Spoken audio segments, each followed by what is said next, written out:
Sí, no, sáltatelo, José Ramón.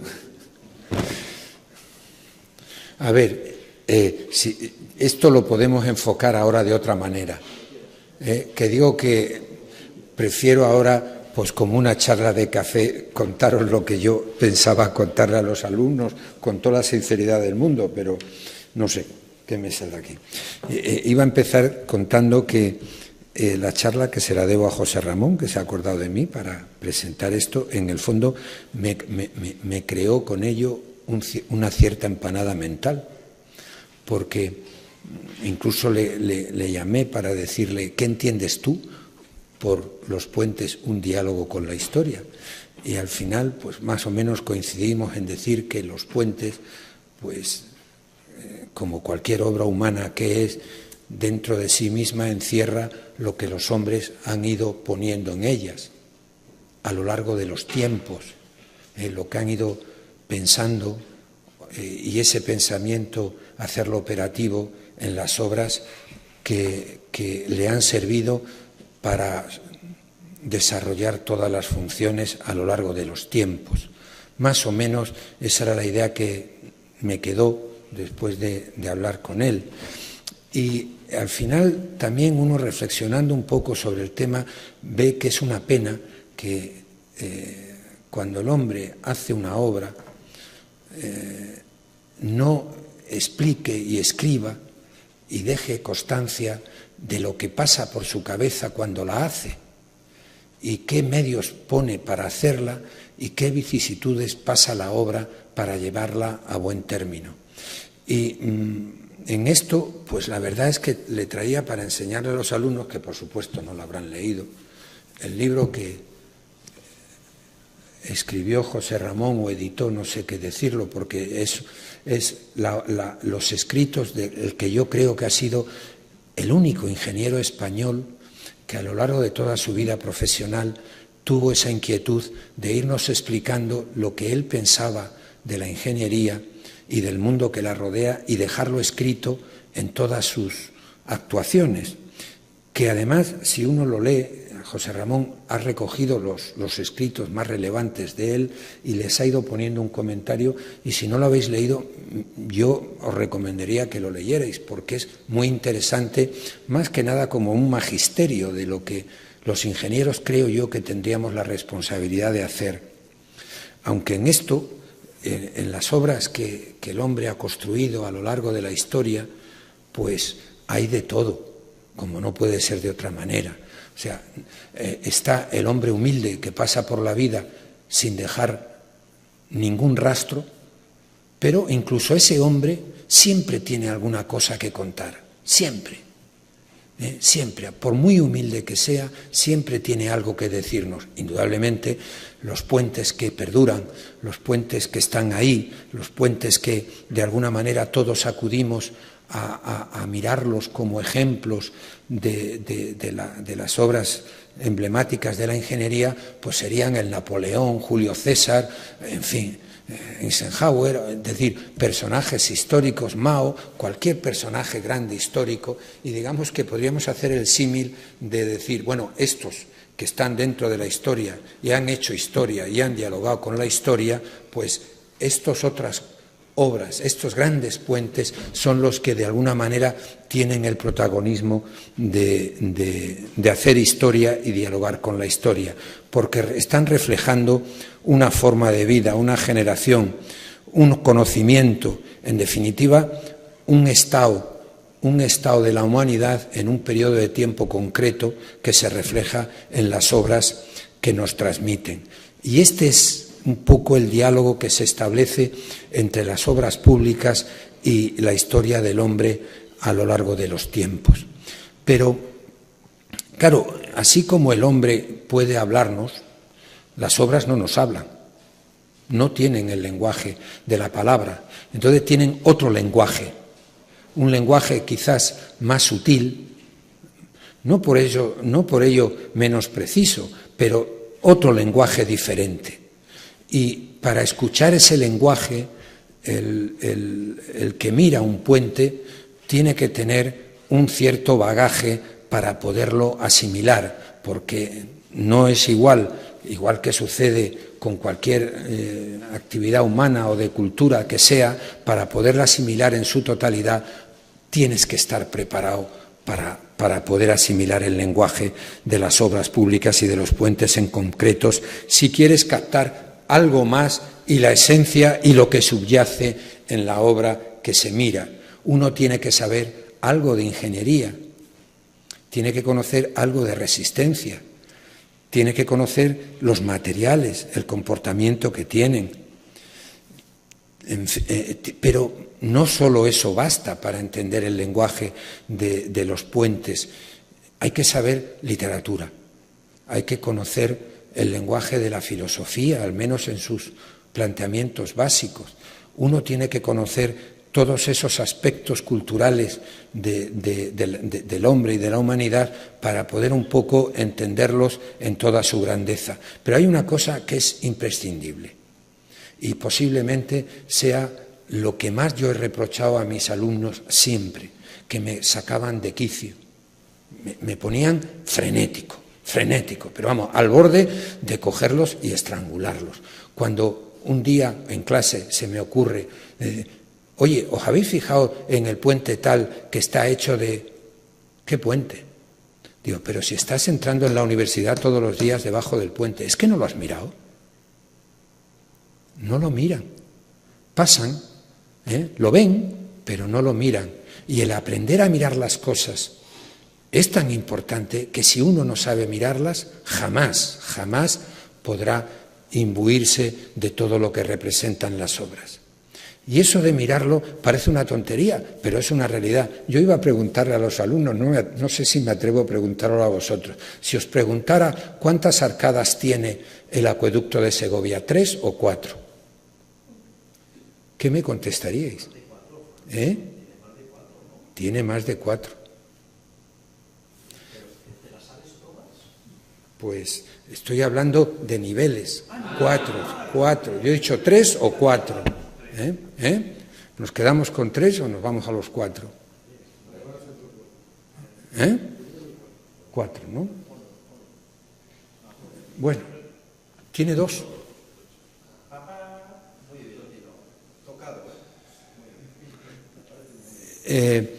Y además cometemos un error. Yo en esto admiro a mi hijo Nacho. Mi hijo Nacho jamás lleva una cámara fotográfica a ver las obras, nunca. Él las contempla, previamente se las ha empapado de pies a cabeza, las memoriza de tal manera que luego las ve y disfruta mirándolas, pero no pierde el tiempo mirándolas por el ojo de la cámara, que también ayuda a veces a entender ciertos aspectos de las obras, pero no pierde el tiempo fotografiando. Además, cuando yo le digo, yo soy al contrario, yo voy cargado de cámaras por todas partes y voy haciendo fotos aquí y allá, y él me dice que hoy día con Internet y con los libros, ¿para qué quiere hacer fotografías si las tiene mejor en Google o las tiene mejor en los libros? Es perder el tiempo. No deja de tener una cierta razón al respecto, pero esto era muy ilustrativo de lo que yo llamo saber mirar una obra, sentarse al lado y observar todos sus detalles, tocarla, ver la textura que tiene, ver los matices, los materiales con los que está hecho, sus defectos, el cómo a lo largo del tiempo han ido cambiando. Eso es mirar una obra, empaparse de la misma y saber dialogar con ella y captar el lenguaje que nos quiere transmitir.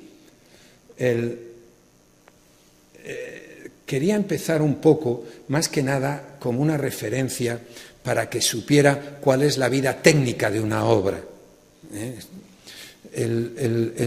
La obra, cuando se comienza en un tiempo cero, la tenéis la X ahí, en el eje vertical tenéis las solicitaciones que van a tener que soportar nuestras obras y cómo lo hacen, con qué resistencia lo hacen.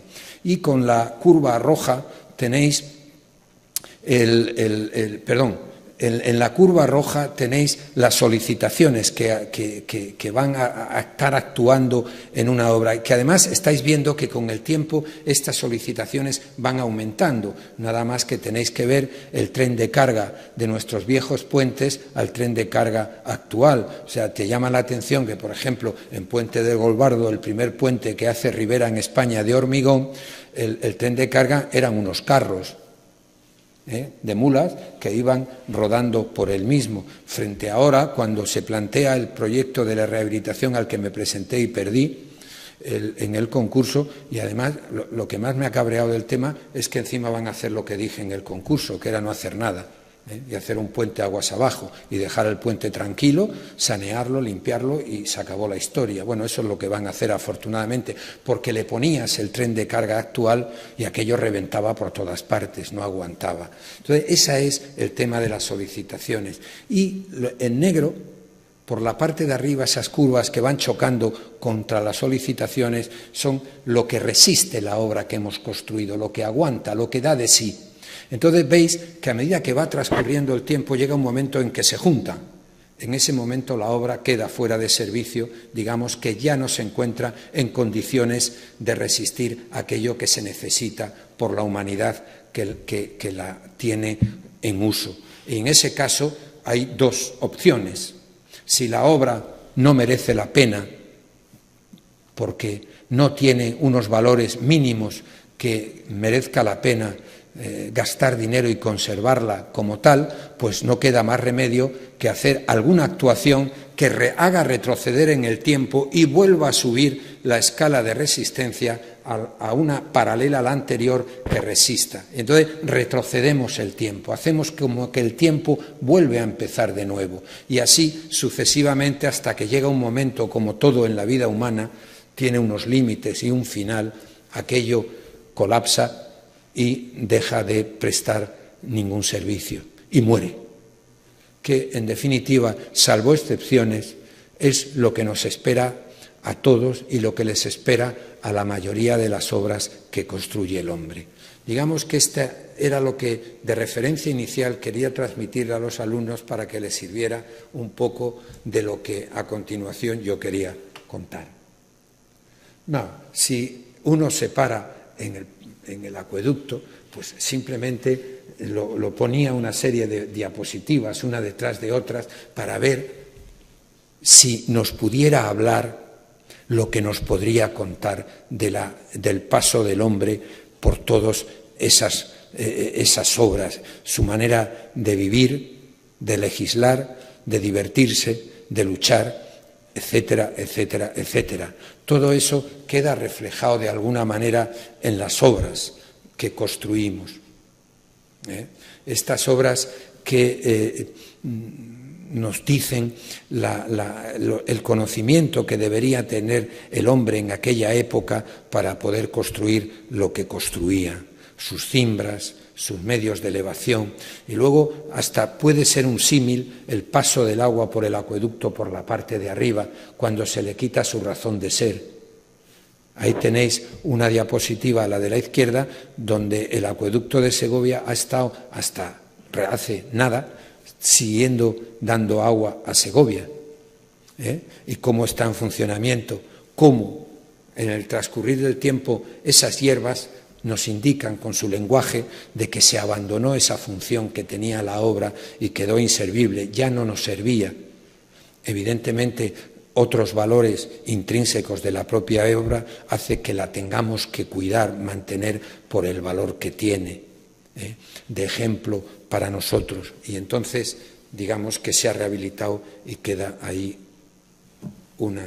Pero simplemente recopilando imagen, lo que nos puede contar el acueducto de Segovia de todo lo que le ha rodeado, bajo el punto de vista urbanístico, bajo el punto de vista de la historia del hombre, de sus enseres, de sus vestidos, de todo, si pudiera decirnos todo lo que hay detrás. Y eso es lo que, de alguna manera, el hombre debería hacer con todas estas grandes obras, porque es un legado que nos da una visión del entorno donde vivimos y de las ciudades y del paisaje donde estamos realmente complementario a todo lo que somos. Fijaos simplemente lo que había recientemente, gráficamente, alrededor de Segovia. ¿Qué nos puede contar de los mercados que ha habido debajo de sus arcadas?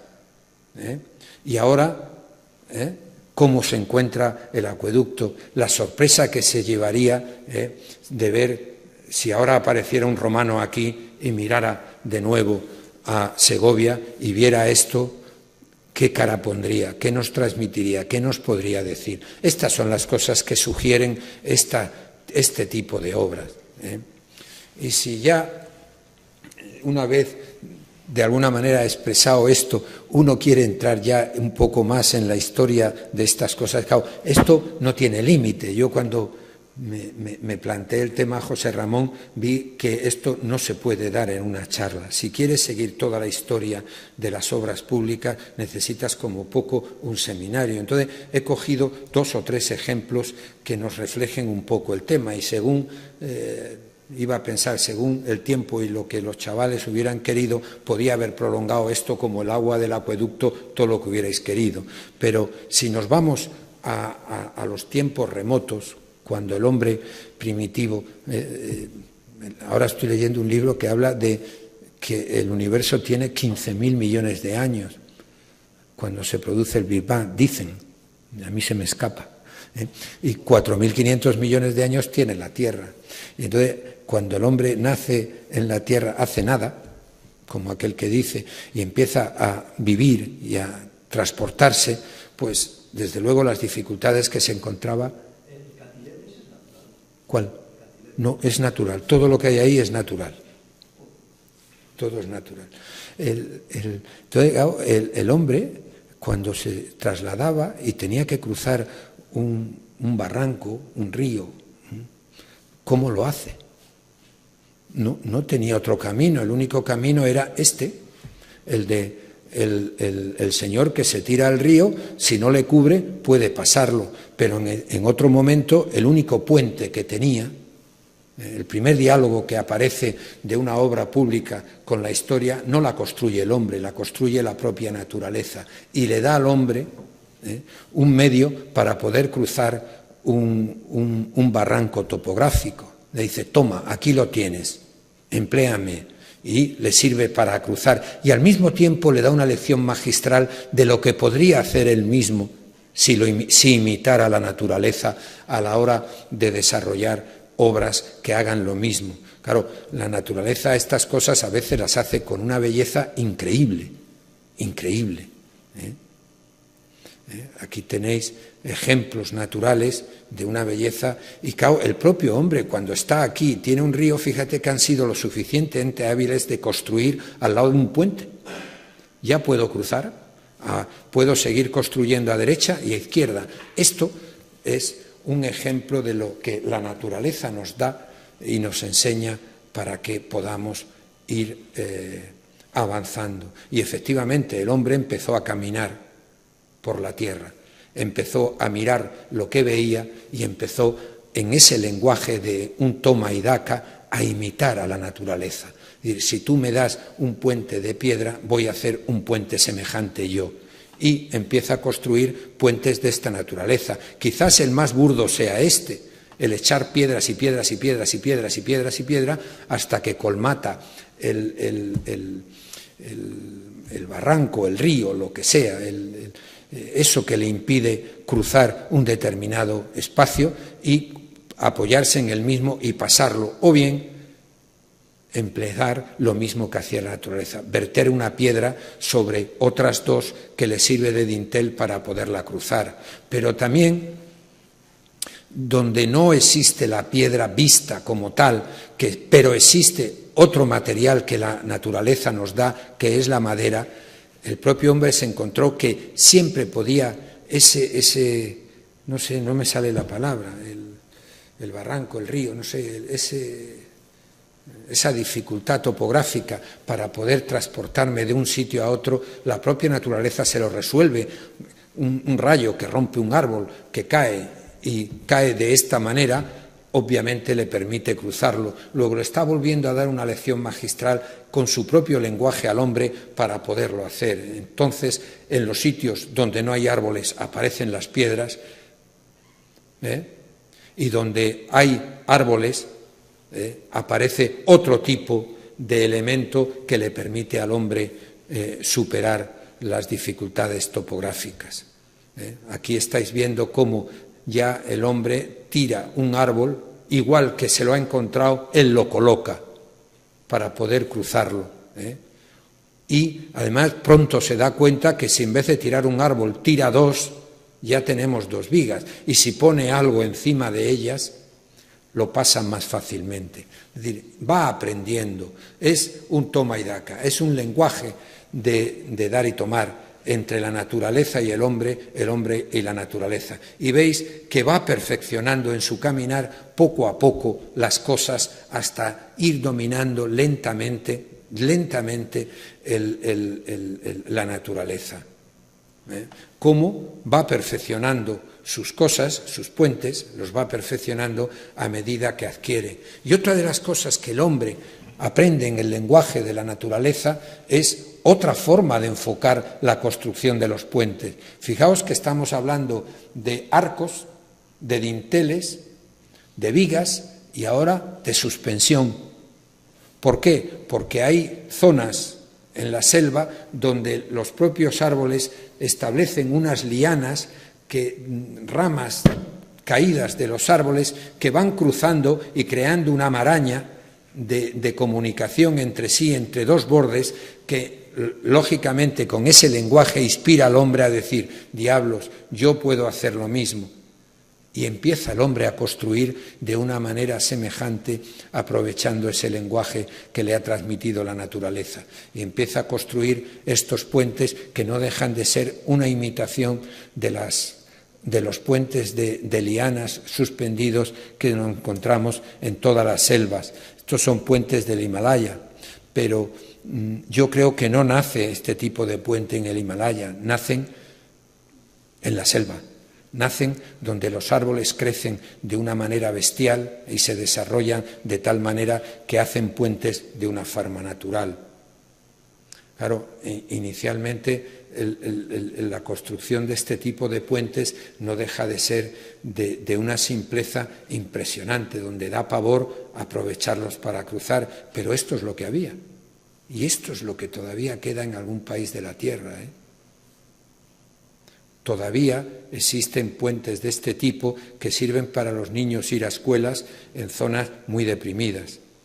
Pero fijaos cómo el hombre, aprendiendo de ese lenguaje, estamos en Perú, coge las pajas, las tritura, las corta, las trenza y puede construir unos puentes suspendidos que da pavor cruzarlos.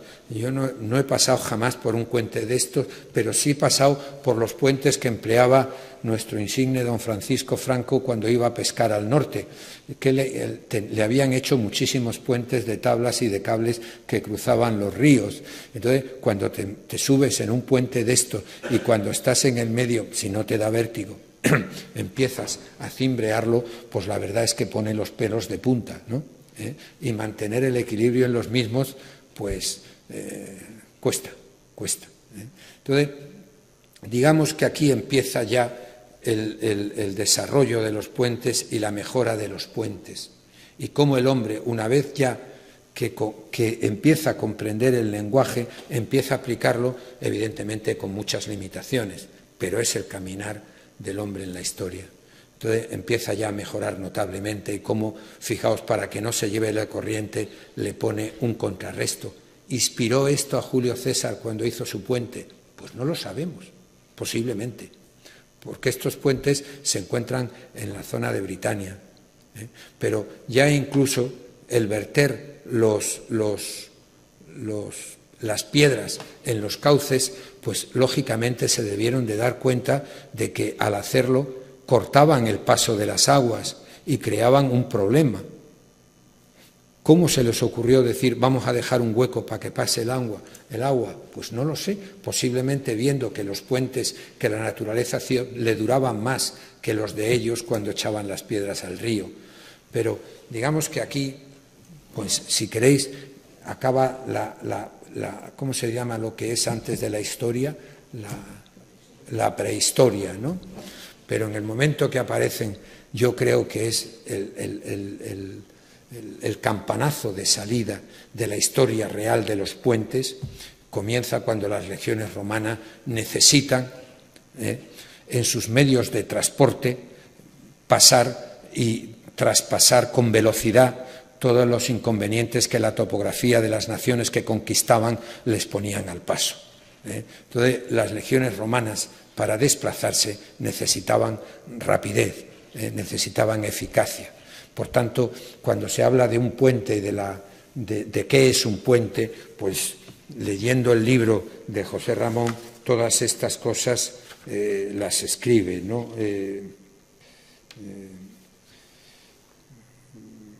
Dice José Antonio Fernández Ordóñez, el puente es el objeto ejemplar de la ingeniería civil, el paradigma de las obras públicas.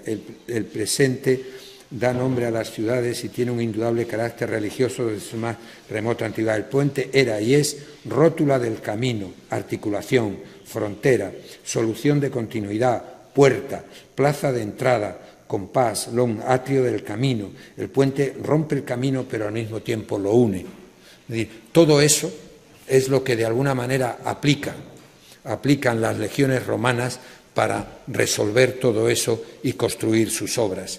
Y empieza ya realmente la historia de los puentes que de alguna manera conocemos de verdad. Toda esta evolución de los puentes y su lenguaje y el cómo vamos dialogando con ellos y ellos con nosotros y dejando constancia en la tierra y en la historia de la humanidad, pues todos esos puentes, que ya es un reflejo de todas las tipologías que el hombre conoce para construir puentes, pues empieza con los romanos.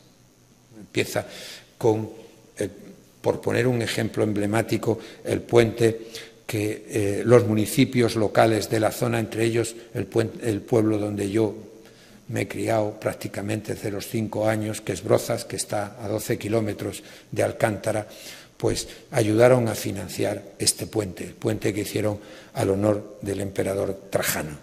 Y si hay un puente que tiene un lenguaje tan expresivo como este, bueno, yo creo que no hay ninguno en el mundo que tenga un lenguaje tan enorme y tan potente para dialogar con el hombre que el puente romano de Alcántara. Es tanto lo que oculta, lo que tiene y lo que nos enseña que con razón dijo Carlos Fernández Casado, nadie construya puentes sin pasar por Alcántara.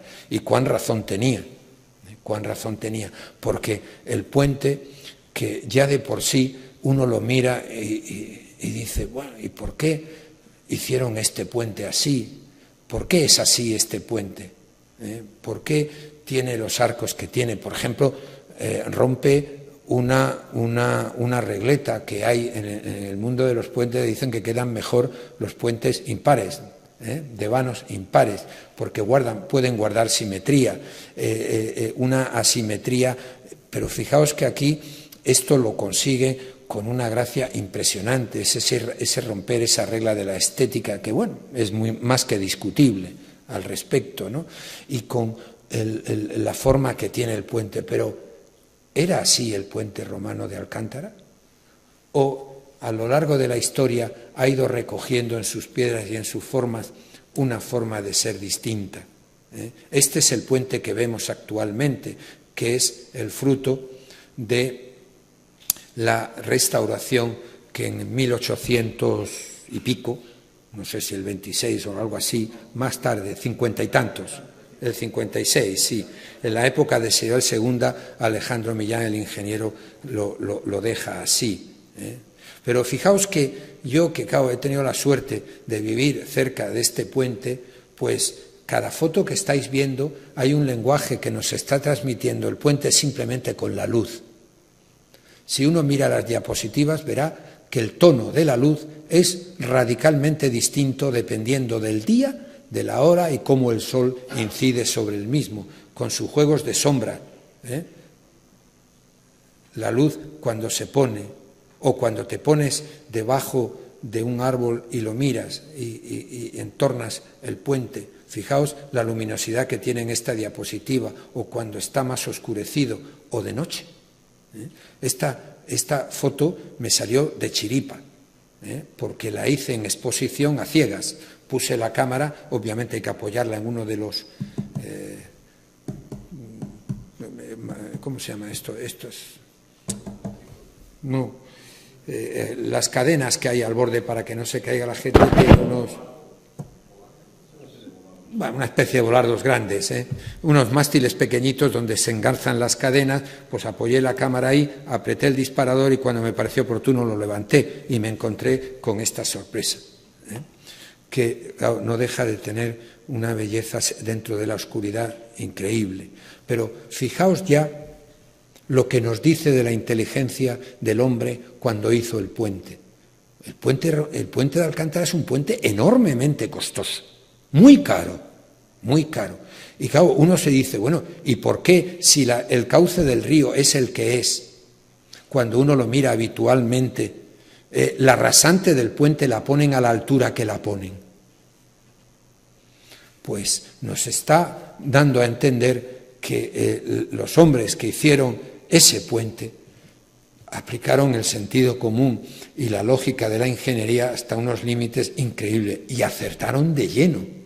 Nunca el Tajo ha pasado por encima del puente, de la rasante del puente de Alcántara a lo largo de la historia que conozcamos, pero se ha quedado a un palmo, a un palmo. Aquí tenéis una de las crecidas del Tajo. Y todo eso, basta acercarse al puente de Alcántara y leer todas las lápidas y escrituras que hay ahí para darnos unas lecciones magistrales, con un lenguaje a veces pequeño, pero enormemente amplio en conocimientos. Por ejemplo, hay una de las cosas que Cayo Julio Lácer, el ingeniero que lo hizo, dejó escrito ahí, que no se ha superado nunca, o por lo menos que es la definición del arco. Yo creo que no ha habido, no sé si tú conoces algo, yo no conozco una definición tan corta y tan precisa de un arco. Es el artificio por el cual la materia se vence a sí misma. Es así de simple, y es verdad. Cuando las dovelas de un arco se comprimen merced al peso propio de las mismas y a las cargas que gravitan encima, se aprietan entre sí y alcanzan una estabilidad impresionante, hasta el punto que prácticamente ningún puente de piedra colapsa porque le falle la resistencia de las piedras con las que están hechas.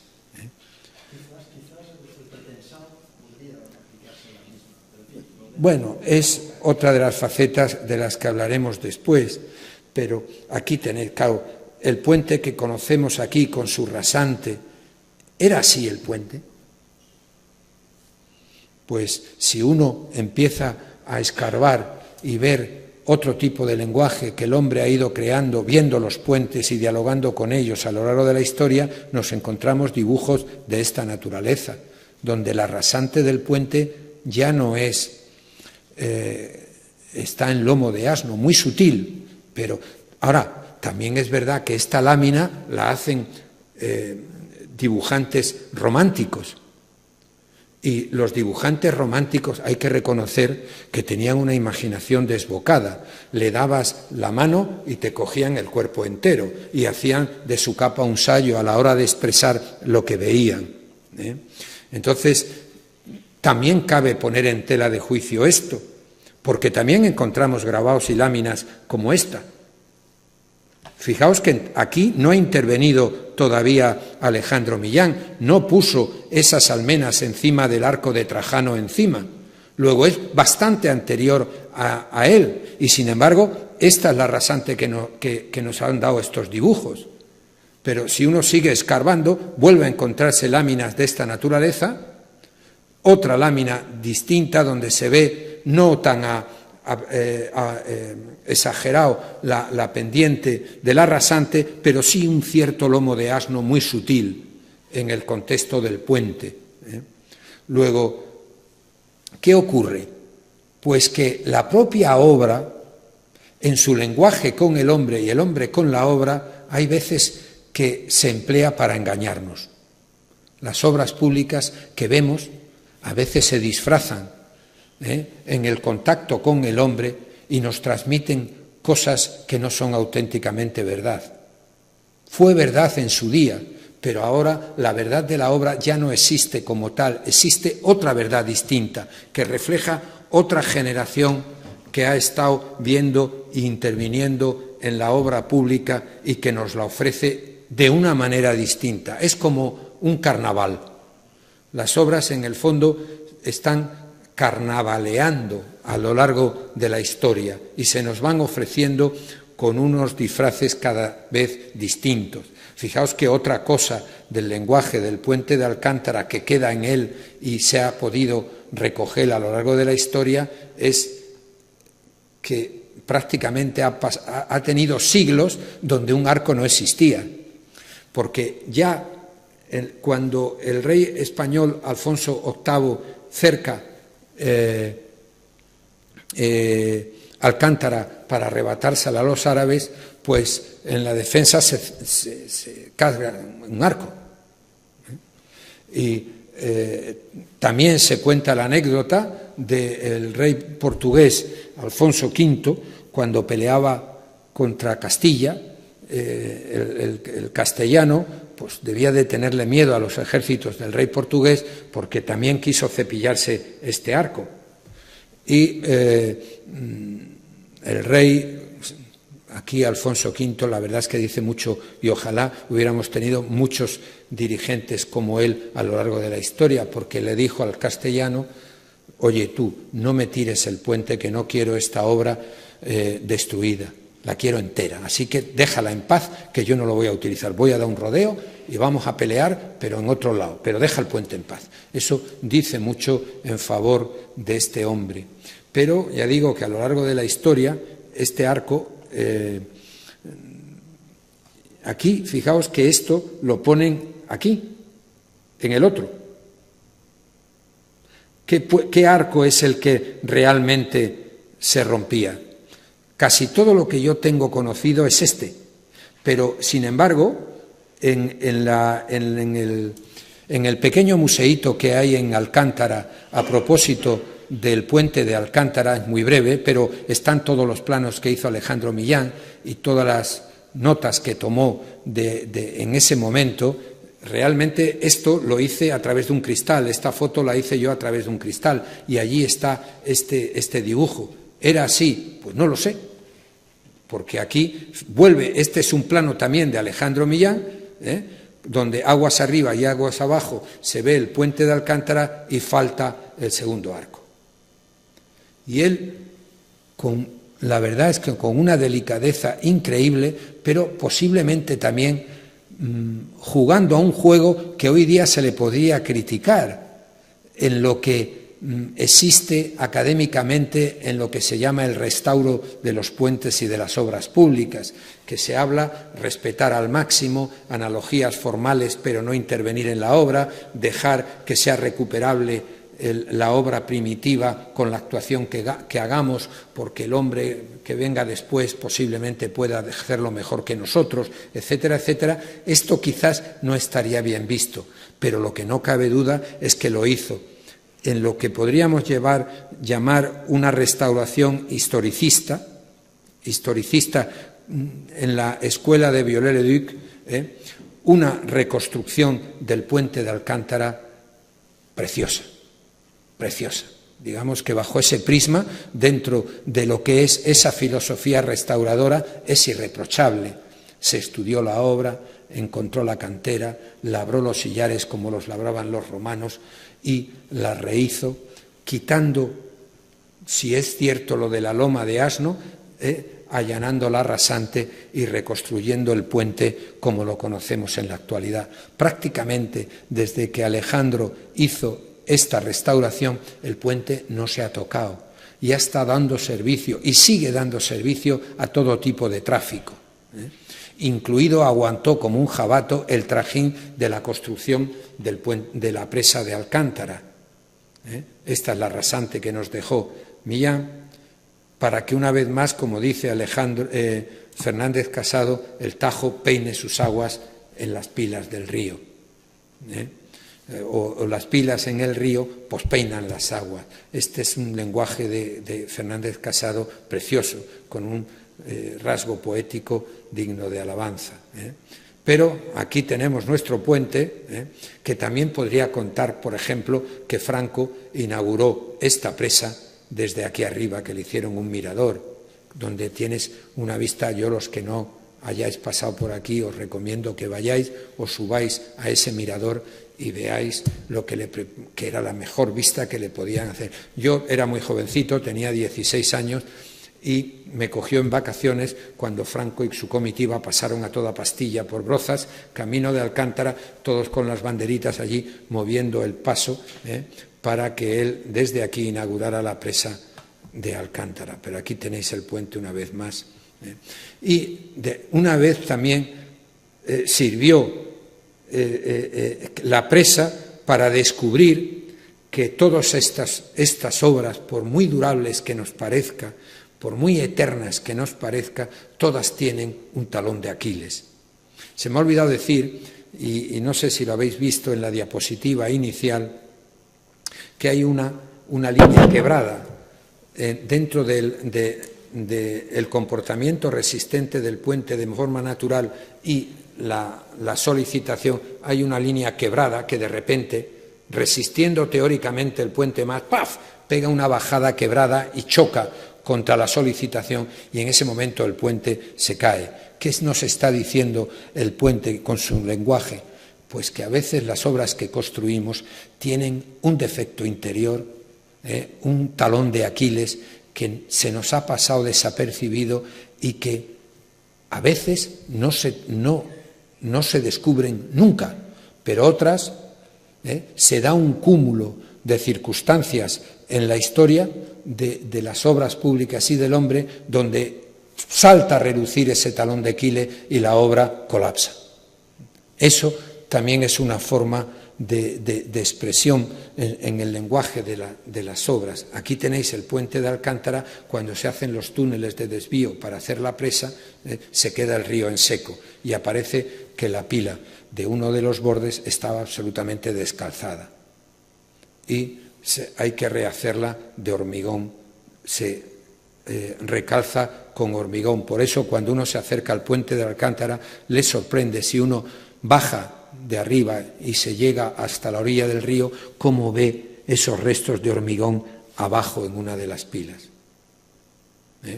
Aquí estaba el descalce de la pila y cómo se recalza con hormigón. Bien, siguiendo con la historia, cuando digo que es un poco carnavalesco todo lo que las obras a veces nos ofrecen, cómo se disfrazan y quieren engañarnos, porque nos engañan y engañan a todos. Depende de qué generación es la que viva, pues así. Poco antes del 36, Mérida estaba así. ¿Conocéis Mérida? ¿No conocéis Mérida? Pues ir a ver Mérida también. Entonces, si veis Mérida, bueno, no veis nada de esto, pero Mérida era así en los años anteriores al 36. Antes de la Guerra Civil estaba hecha unos zorros y fueron nuestros insignes arquitectos de aquella época los que decidieron ver estas 7, le llamaban las 7 colinas o no sé qué, que de alguna manera el Gladiator habla de las colinas romanas y todo ese tema, ¿no? Y empiezan a excavar y aparece esto. Evidentemente, esto está reconstruido como lo que llaman en lenguaje del restauro por anastilosis, que es tratar de hacer un rompecabezas con las piedras y los restos que quedan ahí. Es decir, uno tiene que imaginar cómo era el teatro romano e ir haciendo un rompecabezas con las piedras. Yo la palabra de anastilosis no me gusta, porque creo que no existe en castellano. Uno va al diccionario de la lengua y en ese lenguaje esa palabra no existe, pero es la que emplean los sabios del restauro, anastilosis, con ese significado. Pero en realidad la palabra española que está en el diccionario de la lengua es anastomosis, que es así, que tiene un significado completo, que es reconstruir, dedicado en la medicina, los huesos del hombre cuando se rompen. Esto es lo mismo, ¿eh? Pero aquí la tenéis, dice, ¿pero era así? Pues no lo sabemos. No lo sabemos. Y si uno se va en la propia Mérida y mira el magnífico puente de la época esta republicana, este es el puente republicano, sabéis que en los romanos hay dos épocas nítidas, los puentes anteriores al imperio, a los emperadores, la época imperial, y la época republicana. En la época republicana eran más modestos, ¿eh? No existía la figura emblemática del emperador al que había que rendir pleitesía, porque prácticamente lo consideraban pues el pontífice, el hacedor de puentes, el dios, ¿eh? Ante los republicanos pues eran un poco más modestos en sus obras, y los puentes que hacían tenían una cierta modestia. Fijaos la diferencia tan enorme que hay entre este puente y el puente romano de Alcántara, que es de la época imperial, ¿eh?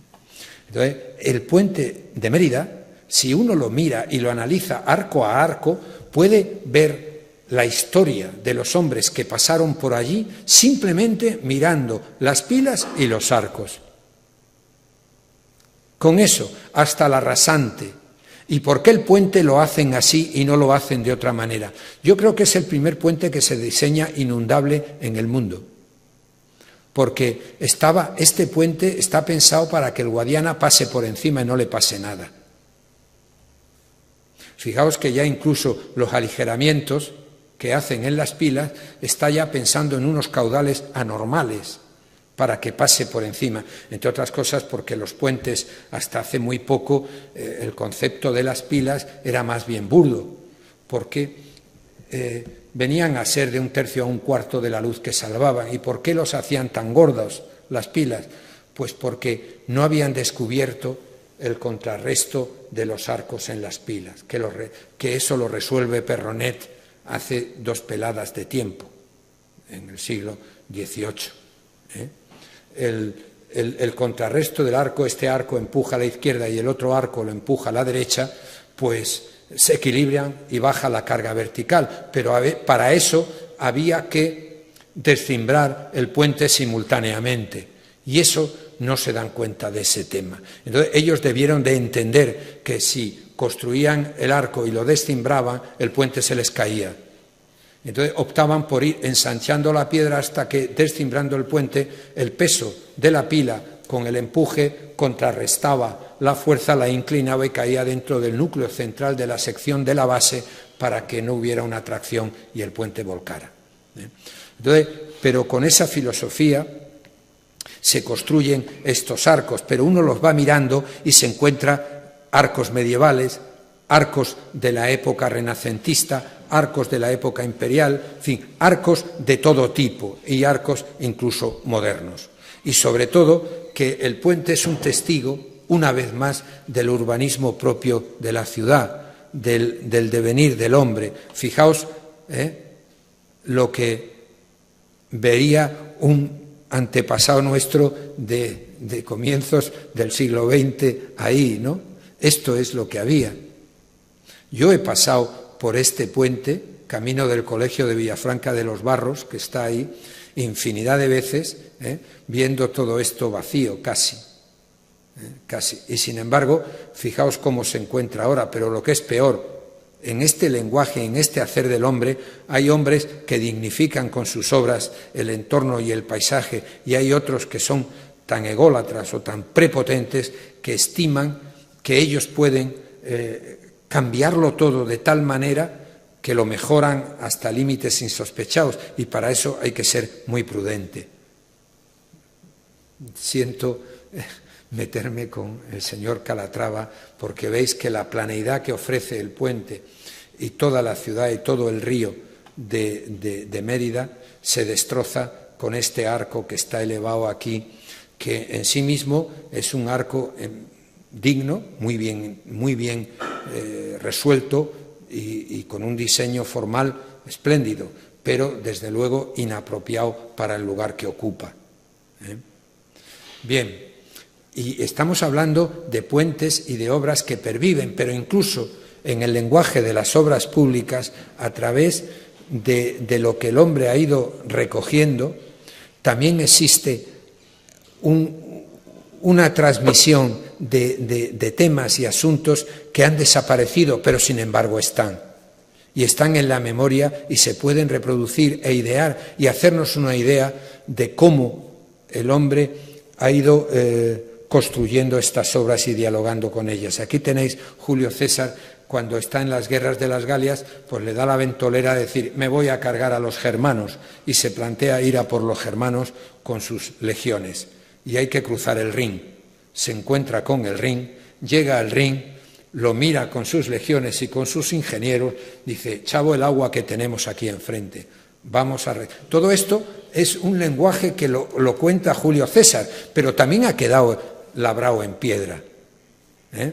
Lo mira con sus legiones y plantea construir e idea este puente, que lo tenéis, que tiene una filosofía extraordinaria. Las pilas inclinadas, un dintel de madera que es un tronco de árbol de unos 65 centímetros de diámetro, unos pilotes de unos 45 centímetros de diámetro, unos duques de alba para echar a un lado los árboles que arrastraba el Rin en sus crecidas y el hielo, protegiendo las pilas, y este es el puente que idea. Inmediatamente, aquí lo tenéis, se pone a construirlo.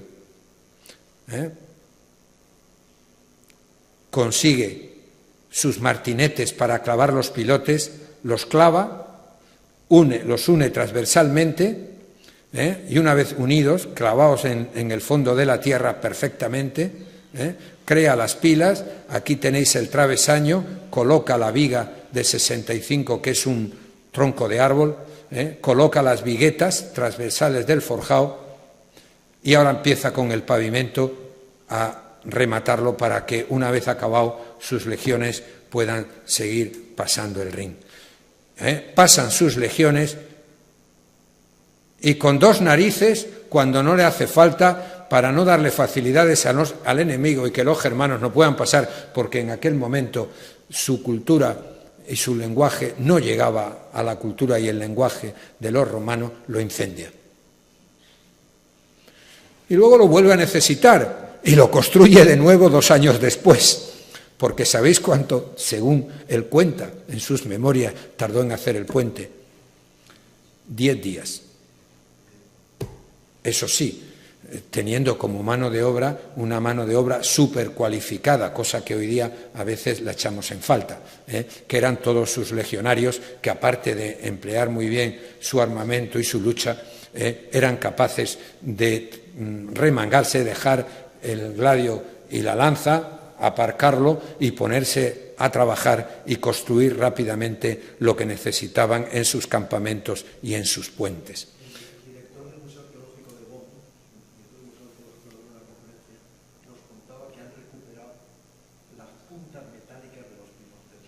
De aquí, del puente este, pues es extraordinario. Lo que dice José Ramón, para vosotros que estáis ahí, se llama azuche. Es una funda metálica donde meten el tronco de árbol para clavar la punta del pilote y que no se destruya cuando lo golpea el martinete. Pues igual que ese puente que ha desaparecido en su historia, el segundo puente ya Julio César se destruye solo, porque ese no lo quema, ese incluso pone una fortificación al lado y lo defiende para que le sirviera por si volvía otra vez a dársele la venada de volver a atacar a los germanos. Pero bueno, digo que ese puente que ha desaparecido, oculto debajo de las aguas de muchos ríos y muchos pantanos nuestros, existen unas obras y unos paisajes de una belleza que alucinas. Cuando uno las mira, es que se queda uno diciendo, Oscar, es que se puede hasta rodar películas de estas de épocas futuras, cuando ha desaparecido ya la humanidad y se encuentra uno esto. Fijaos, qué belleza hay aquí. Incluso ha habido que hacer a veces esfuerzos cuando la obra o los gestores consideraban con mucha mayor sensibilidad, por ejemplo, que otros consideraban que la obra no debería quedar oculta, se ha trasladado piedra a piedra. Estos son los restos del puente, de uno de los puentes romanos de Alconetar de la época imperial. Y es imperial porque el arco es escarzano, que no era el único. Exacto, efectivamente. Quizás por eso se trasladó el puente piedra a piedra. Tengo que decir, en descrédito de mis paisanos, que no han sido nada respetuosos con este puente. Todo lo que llaman en Extremadura los pollos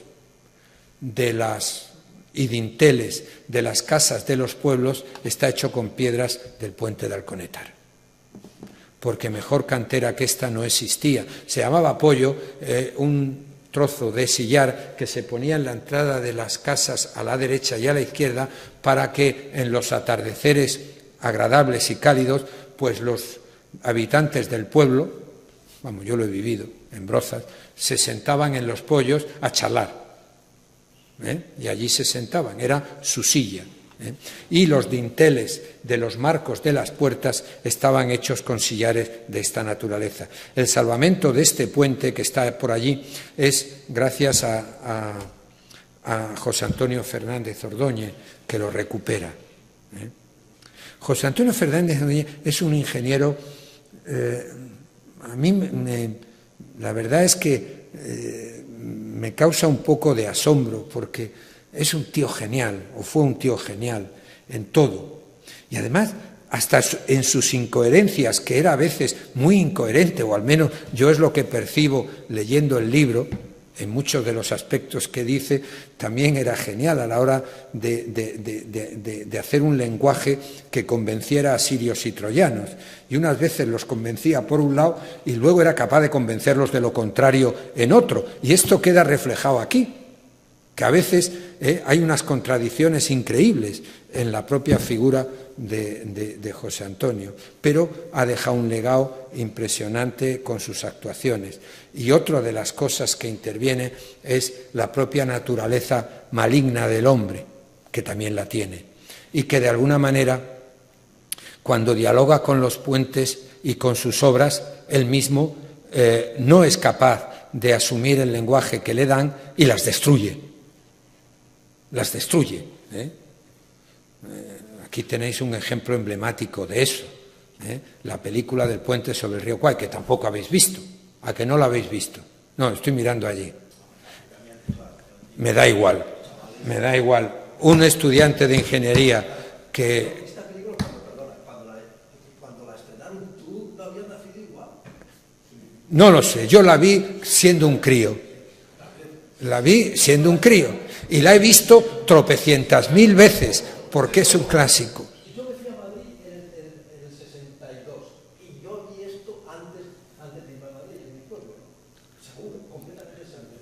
Yo la vi en el colegio estando interno. Interno en el colegio la vi yo. Pero da igual. Esta película la tiene que ver un ingeniero que estudie ingeniería, la tiene que ver. El puente sobre el río Kwai.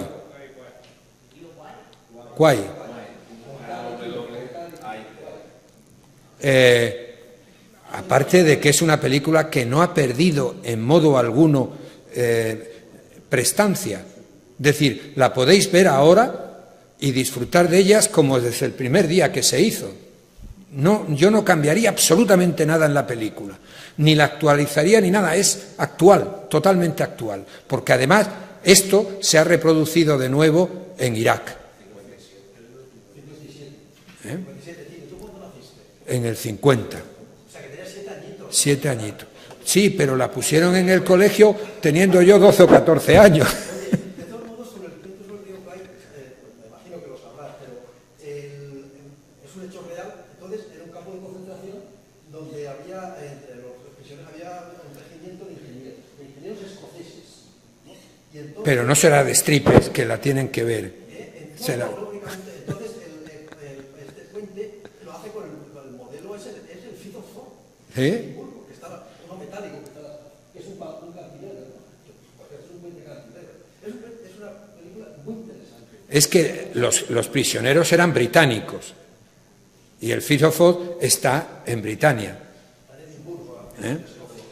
Bueno, pues viendo esa historia y la destrucción del hombre y cómo los puentes son como un carnaval donde se nos van ofreciendo de formas distintas, aquí tenéis un puente emblemático que es el puente de Segovia sobre el Manzanares de Madrid, donde, fijaos que el puente inicial es este, hecho por Herrera, el magnífico arquitecto que construye el Escorial. Aquí tenéis el puente original, el puente este puente original a lo largo de la historia sufre lo que sufre y en la guerra civil, fijaos cómo queda.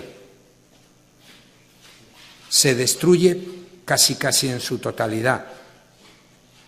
Y de nuevo se reconstruye, pero se reconstruye y luego se ensancha el puente de la estrechez que tenía hoy día, digo en el pasado. Si vais hoy día al puente de Segovia, veréis que tiene un ancho inapropiado para el ancho de las calzadas que había en aquella época. O aquí tenéis otro puente emblemático donde a lo largo de la historia el hombre y el puente han estado peleando entre sí y cómo los puentes se hacen eco de lo peor del género humano, de las guerras. Como el puente de Mostar, con todas las batallas que ha habido ahí, lo han deshecho, destruido, de mil formas distintas. Aquí construyeron una pasarela y al final lo han vuelto a reconstruir, afortunadamente, como un hito de la historia de Mostar. Pero las guerras posiblemente haya sido el factor determinante en la destrucción de las grandes obras públicas y por qué a veces no podemos disfrutarlas, porque el propio hombre las ha destruido. Aquí tenéis ejemplos de la Primera, Segunda Guerra Mundial, de la guerra de Irak actual, cómo van destrozando los puentes de todo tipo. Aquí estáis viendo destrozo. Esto es el puente el de Bilbao, el transbordador que existe en Bilbao, cómo quedó después de la Guerra Civil. Y aquí tenéis el puente de Colonia, que afortunadamente en esto los alemanes, la verdad es que es un pueblo digno de alabanza. Si vais a Colonia, veréis que está toda la parte antigua de Colonia exactamente igual que estaba antes de la guerra, incluido el puente. Lo han reconstruido miméticamente tal como era. Y contra lo que pueda parecer que en Colonia está todo destruido, incluido el puente, menos las torres de la catedral. Pero no penséis que se salvaron de la guerra porque los americanos eran un pueblo sensible a estas cosas, más bien eran unos, digamos que, no sé cómo de llamarlo, unos vándalos totales. O sea, esto de la cultura en este momento de estas obras, después ellos se han convertido en algo que conservan hasta el gorro de Davy Crockett. Que maldito lo que hizo Davy Crockett, o el rifle que empleaba, o Kit Carson, o Buffalo Bill, y nos montan un museo a costa de Buffalo Bill. Pero en aquella época, cuando entraron en guerra, les importaba un pimiento todo. Y no destruyeron la catedral porque parece ser que les servía de referencia en los bombardeos. Cuando llegaban volando y veían las torres de la catedral de Colonia, ya hemos llegado al sitio, ya podemos soltar nuestras bombas. Y las soltaban, pero los americanos, puestos a cargarse, se cargaron hasta los garajes de Orly, que había hecho Freycinet, que era una de las grandes obras de la ingeniería que solo pervive en el recuerdo. Pero incluso obras como esta, como el Britannia, que puede parecer un puente, y de hecho no es un puente estéticamente atractivo. O sea, cuando uno lo ve, pues ve un puente, si queréis, de un cierto brutalismo. Pero, amigo, el puente de Britania tiene una enseñanza que nos transmite a los ingenieros algo inaudito, que es que por primera vez en la historia de la ingeniería se descubre la viga cajón como una pieza con una sección resistente prácticamente insustituible. No hay mejor viga en el mundo de la ingeniería que una viga cajón. Resuelve el pandeo con un material mínimo, tiene un canto extraordinario, tiene una resistencia a torsión extraordinaria y tiene el material donde hay que tenerlo, en la parte de arriba y en la parte de abajo. Esto es la enseñanza genial que nos transmite el Britannia, el puente este que lo hizo Robert Stephenson para el ferrocarril que puso a punto fundamentalmente su padre. El puente este. Fijaos que además tiene un lenguaje que nos está diciendo la inseguridad con las que en esta época, que era en plena revolución industrial, todavía el hombre tanteaba la construcción de sus obras en base a unos conocimientos técnicos muy pobres, empíricos sobre todo, y cómo iba dando pasos hacia adelante con una timidez considerable, pero al mismo tiempo con una audacia digna de alabanza, porque este puente se piensa que va a necesitar cadenas, es decir, un cable que vaya de pila a pila que suspendiera la viga por donde iba a pasar el tren.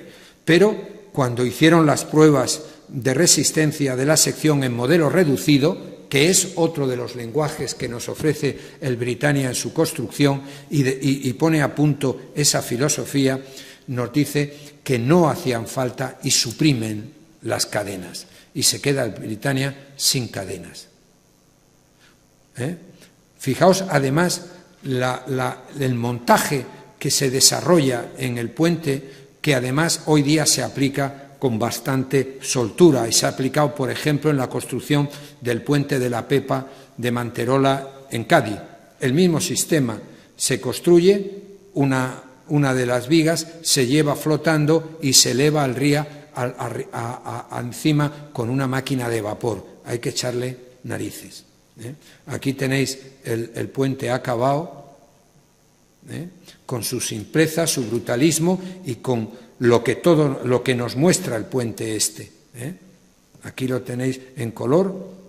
Bueno, pues unos chavales jugando con unos cohetes, como tenía bastantes piezas de madera, sin querer le prenden fuego. El puente queda inservible, queda como lo estáis viendo ahí, absolutamente inservible. Y aquí yo creo que los ingleses, que suelen ser muy respetuosos con todas sus obras públicas, yo creo que aquí se han equivocado a la hora de volverlo a rehacer el puente. Solo han aprovechado las pilas. El resto todo es nuevo. Y este es el nuevo puente de Britannia. Solo queda como vestigio de lo que fue las pilas. El resto todo es nuevo.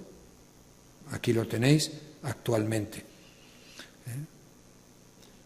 También es verdad que todas estas obras, según la luz del día y lo que se haga con ello, pues nos dicen un lenguaje. ¿Puedo seguir, José Ramón? ¿Me dejáis contaros 2 puentes más? Bueno, pues lo voy a contar muy rápido, para no hacer esto excesivamente pesado. Por ejemplo, aquí, dando un salto brusco en los tiempos, nos encontramos con los puentes de Freycinet. Para mí es el mejor ingeniero que ha existido nunca. Tengo que decir que era para mí más completo y mejor que Torroja. Para mí. No sé. ¿Por qué? Pues porque en su persona se refleja algo que hoy día no existe, y que a mí la verdad es que me causa una cierta tristeza y siento no haber nacido en una época donde me gustaría haber hecho de mi capa un sayo en todo, pero hoy no es posible. Yo no sé si es para bien o para mal, yo creo que es para mal, porque hoy día se ha matado el individualismo, ya no existe, existe el corporativismo, las cosas se deciden corporativamente y yo no sé si eso es bueno, es malo o no, pero yo creo que es malo.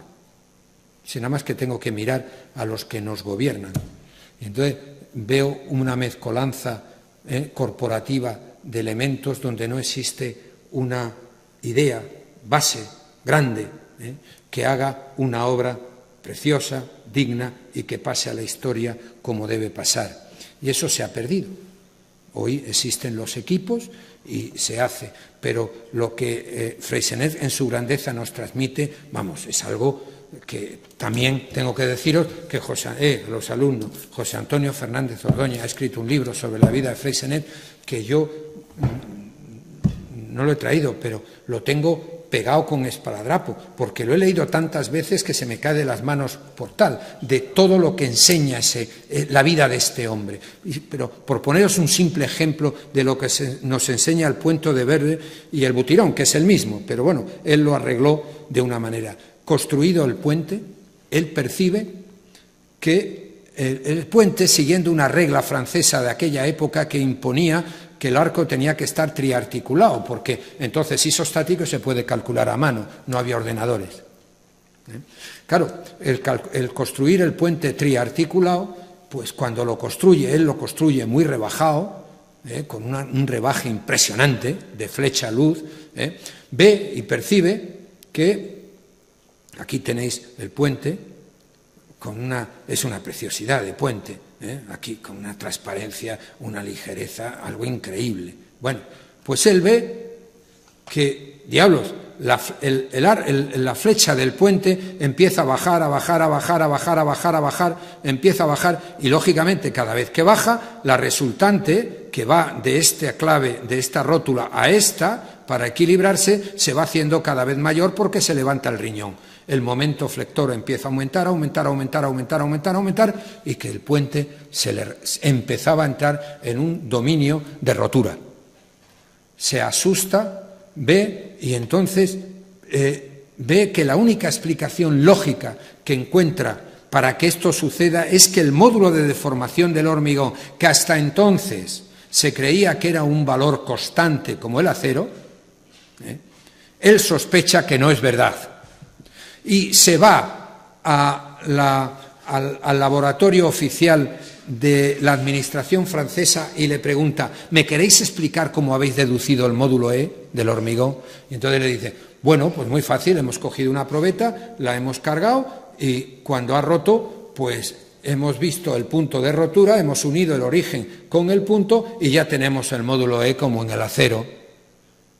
Y ahí es donde él dice: amigo, porque él lo que piensa es que si la carga no llega a la rotura y la mantiene, el módulo E empieza a disminuir y a fluir. Y ahí tenéis lo que os enseña en la asignatura del hormigón de la fluencia y las flechas diferidas en el tiempo, que me imagino, me estoy dirigiendo a ellos, que os lo habrán explicado en clase, ¿no? Él lo descubre. Y lo que más grande hace a Freixenet es que coge y, olvidándose de la burocracia de la administración, cosa que hoy en día te meterían en la cárcel directamente, eso es seguro, sobre todo con los pamplinas que nos dirigen, pues va el tío allí con su equipo, mete en la clave algo que también él había inventado, hasta entonces nadie lo había puesto en marcha, que es los gatos planos, capaces de moverse poco, pero con una potencia brutal, mete en la clave el gato y levanta de nuevo el puente y lo lleva a su sitio, se carga la rótula, la hormigona, la hace continua, levanta el gato y se va. Y se acabaron los problemas de los puentes. Y no dice nada a la administración, porque eso lo hace estando los puentes en servicio. Él se justifica diciendo que si va la administración a contarle el tema al puente, mientras empiezan a darle vueltas al tema, el puente se le hubiera caído. Bueno, pues eso es la historia y el lenguaje que hay. Y ya para ir acabando, fijaos que uno se encuentra otro puente en el Altajo, precioso, de 220 metros luz de acero cortén, cruzando el Tajo. Y lo ve acabado. Y vas por allí, bueno, acabado si podéis verlo, porque para ver el puente los ingenieros somos tan imbéciles, y no tengo otra palabra, y tan idiotas, que así como los arquitectos cada obra que hacen la publican en 1000 revistas hasta aburrir a Dios y a un gitano, aunque hagan una caseta del perro, o un galosina visual empleando el lenguaje de José Ramón Modesta que no va a ningún lado, los ingenieros hacemos unas obras impresionantes y luego no hay forma humana de verlas, porque no hacemos un mirador para disfrutar de las mismas. Esta ha sido, a mí me han multado, porque aparqué a la orilla de la carretera, de la autopista, y me bajé para hacer las fotos, me bajé, salté la valla, me fui allí y me puse a hacer fotos de todo el tinglado. Vino la Guardia Civil y me dijo que no se podía parar allí. Por mucho que le expliqué mi ilusión por el puente, no parece que le convencí y me hicieron una multa. Bueno, uno mira el puente y ve lo que estáis viendo ahí, esas piecitas añadidas alrededor del arco, que le pegan como 3 patadas en la barriga al puente, estéticamente hablando. Dice, ¿esto qué pinta aquí? ¿Qué me estás diciendo, puente? ¿Qué me estás queriendo transmitir y no te entiendo? Es por lo menos la inquietud que debe surgir en cualquiera que mire un puente de esta naturaleza y lo vea, porque no hay ningún puente en el mundo que tenga estos añadidos. Y también el puente no se conoce, pero hay que dejar escrito y conocer que este puente encierra un sistema constructivo digno de pasar a la historia como ha pasado dentro de la tecnología de los puentes, porque su construcción es absolutamente brillante. Se despieza el puente en 2 vigas metálicas en forma de cajón, donde se va colocando en el tablero ya construido y se va empujando hacia el río. Se construye allí y se traen un cuarto de los arcos. Se construye esta grúa al final del tablero, se coge un cuarto de arco y se hace descender por la pila, se articula en la zapata provisionalmente, se trae otro cuarto de arco que se articula provisionalmente aquí, se levanta con una grúa vertical, se sujeta y desde ahí se vuelve a soldar y a unir y rigidizar la unión de un cuarto de arco con otro cuarto de arco. Eso mismo se hace en la otra orilla y cuando ya están los 2 semiarcos construidos, hasta aquí es absolutamente original. Esto ya era conocido y una vez que se tiene, mediante unos cables de contrarresto, se van soltando lentamente y se unen en la clave. Pero he aquí que cuando están unidos en la clave, bueno, así se hace el otro, y una vez hecho esto, de repente el arco no tiene ningún añadido. Observar que no hay ningún añadido en el arco, no hay ninguna platabaña añadida en el arco, pero cuando ya se acaba el arco y se empuja el tablero para la construcción del final, tanto de izquierda como derecha, para equilibrar las cargas que gravitan sobre el arco, ya el arco tiene unas piezas aquí que nos sorprende. Lo dejo de momento aquí la estáis viendo, las piezas. Bueno, pues observar bien esto, el río y esto, lo dejo aquí. Pero fijaos que cuando he dicho que el hombre tiene, todos los puentes y cada hombre en sí mismo tiene una historia que contar y hay algo oculto tras los puentes, permitidme que os cuente una pequeña historia personal a un nivel reducido frente a lo que habéis visto. Esta es una experiencia mía que el puente os podría contar, que es cómo la pifié haciendo el puente. Yo proyecto este puente de un vano de casi 40 metros luz y me paso de rosca quizás con el propio tablero, que tiene 40 centímetros de espesor, y el arco tiene 40 por 50, también me paso de rosca, podía haberlo hecho más gordo y no hubiera pasado nada. Pero bueno, lo hago así, me pongo una suspensión con unas vigas HB que impiden el pandeo de arco al empotrarse en el tablero y una pequeña viga de rigidez encima del tablero, aquí la estáis viendo, esta viga de rigidez que sirve para proteger a los peatones que pasan por la acera y al mismo tiempo son dos vigas de rigidez del puente. Digo que me he equivocado porque es demasiado esbelto.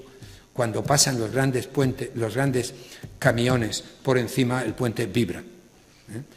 Bueno, vibran muchos puentes, pero bueno, este también vibra.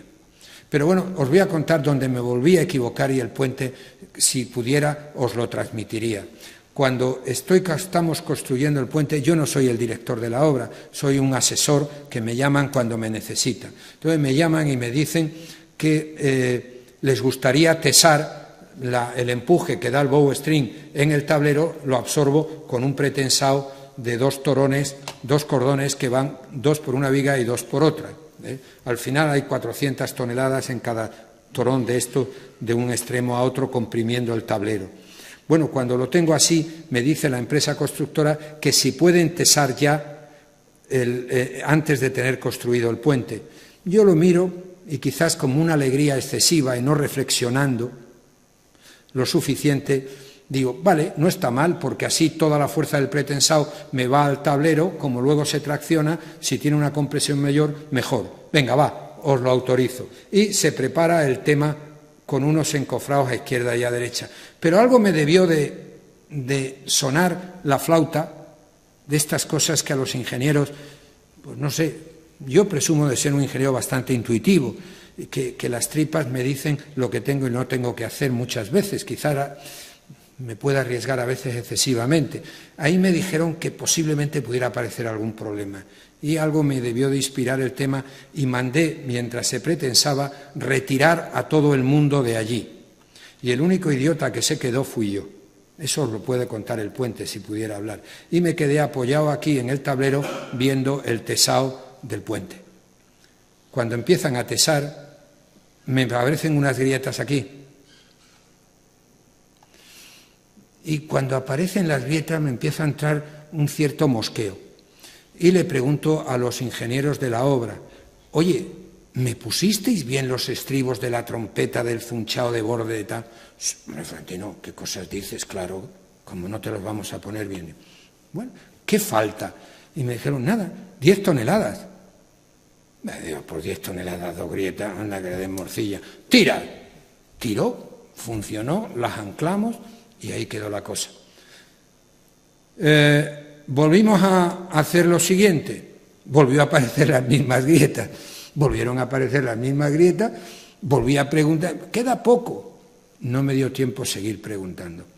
Aquello reventó de golpe, estalló de golpe y no os podéis imaginar lo que puede hacer un pretensado de 800 toneladas que había ahí. Yo me pude ir al otro barrio y no me enteré, porque la verdad es que salí despedido de espalda. No sé si me golpeó el tablero o no sé qué.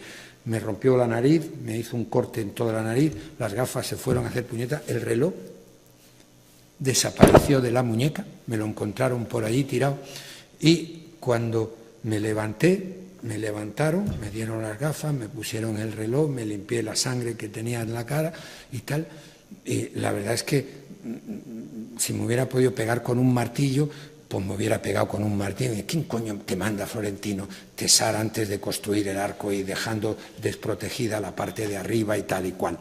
Bueno, pues pedí perdón a todos los de la obra. Lo siento, muchachos. Menos mal que he previsto que se pudiera tesar de izquierda y a derecha por si se me atascaba algún cable, con lo cual, bueno, vamos a convertir esta parte, la rehacemos, lo hacemos pasivo, el anclaje, nos vamos al otro lado y es activo, tiramos de él y resolvemos el problema. Tampoco era tan grave el tema, ¿vale? Pero ¿cuál es mi sorpresa cuando descubro el tema y no había ni un estribo? Evidentemente, de pedir perdón, os podéis imaginar que me acordé de todos los santos del cielo, de todos los que estaban allí y de sus familias y de todo hijo de vecino, porque estaba, pero les molestaba y lo habían corrido 60 centímetros hacia el interior. Esto os lo puede contar ese puente. Por eso digo que hasta el hombre más humilde tiene una historia que contar en el tema. Y ya acabo. Pero me vais a dejar que acabe habiendo dejado en suspenso el puente anterior.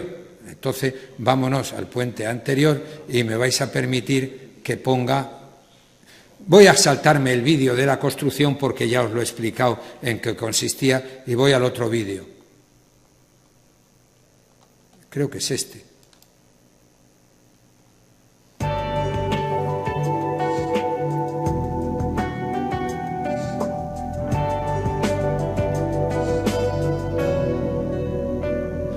Fijaos, el ingeniero José Antonio Llompart es un ingeniero de primera fila en España.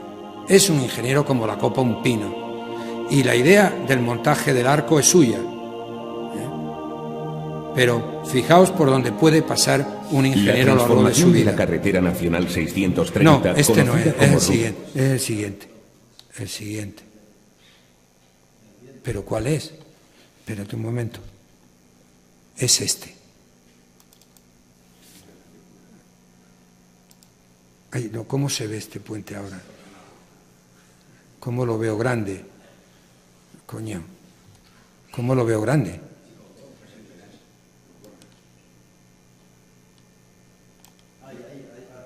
¿Aquí? ¿Aquí? No. A este. Ahora.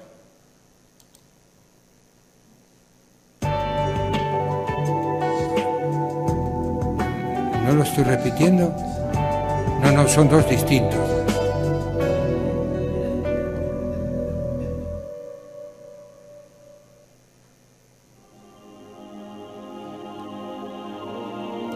Era nacional por razones administrativas. El adelanto de su puesta en servicio. Hay dos. Ese es este. Pues vamos a ver si es este. Que como tiene la misma carátula.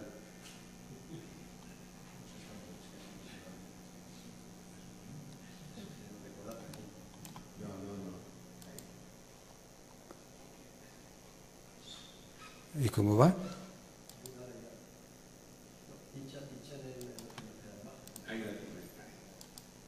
No, ahora. Dale otra. Ahora.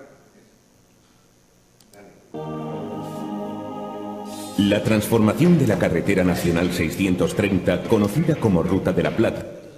Un momento. Sí, permitirme entonces un momento. A ver dónde está. ¿Dónde está aquí Internet? Aquí.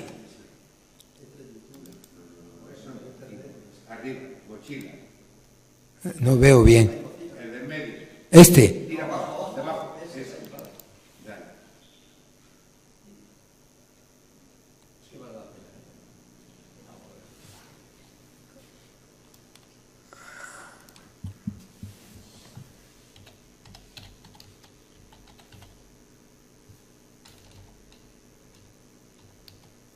No sé si no veo bien.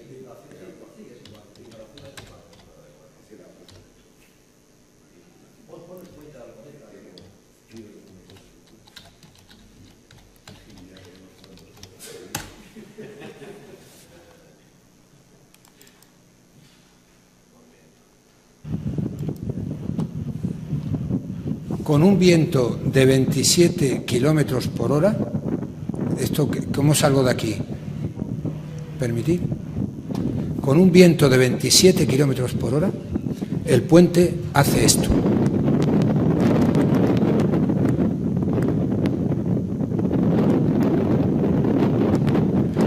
Ahora poneros en la piel de José Antonio Llompart cuando ve que su puente, con el que le había aplaudido toda España en el Congreso de H, puestos de pie, cuando nos cuenta cómo lo está construyendo, le llaman y le dicen lo que está pasando en el puente.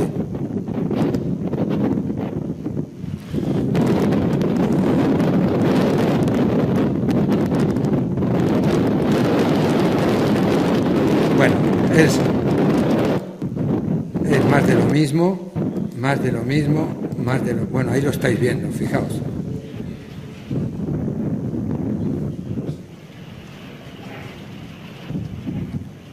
Algo increíble. Bueno, pues, ¿por qué se produce esto? Pues cuando habéis visto el Tajo como es una sección trapezial plana, pero dio la chiripa que el viento se canalizó exactamente por la sección del río y fue caminando por el puente. Al no haber ningún obstáculo cerca del terreno, las turbulencias que crea el número de Reynolds y todos esos rollos de que nos enseñan en ingeniería, pues propició que el viento entrara en régimen laminar a chocar con el puente. Cuando un régimen laminar choca contra un objeto, las líneas de corriente se separan por un lado y por otro, pero no van en igualdad de fases. Las de arriba tienen una fase de acercamiento y las de abajo distinta. Cuando la fase de arriba se crea, pues por las leyes de la hidráulica se crean unos remolinos que lo único que hacen es crear un vacío, lo que entendemos por una succión. Crean una succión, pero la línea de corriente de abajo en ese momento no tiene esos remolinos. Entonces, ¿qué hay? Una sobrepresión impresionante de 1 kilo por centímetro cuadrado. Brutal. Golpea el puente para arriba. Cuando cambian las líneas de corriente, el vacío se pone abajo y arriba no. Entonces, golpea para abajo y empieza esa oscilación que estáis viendo. Ahora díselo al ingeniero, que ve como una obra por el que le había aplaudido toda la ingeniería española se puede venir abajo. Automáticamente esto se lleva a la Escuela de Ingenieros Aeronáuticos, se hace a toda pastilla un ensayo en el túnel de viento y es cuando se descubre que hay una consonancia de esta problemática con esa confluencia de un viento de 27 kilómetros por hora ahí y que se arregla con una manera trivial, que es creando una rugosidad artificial, un torbellino. Entonces, al crear esas piezas que se le añaden deprisa y corriendo al puente, se crean turbulencias y se acabó la historia, porque el puente obviamente estaba pensado para aguantar vientos de 200 kilómetros por hora. En presión. Bueno, podría seguir bastante más porque hay casi 300 diapositivas, pero yo aquí lo dejo. Gracias por no hacerme contar esto tan solos y... A ver, ¿qué me decías? ¿Perdón?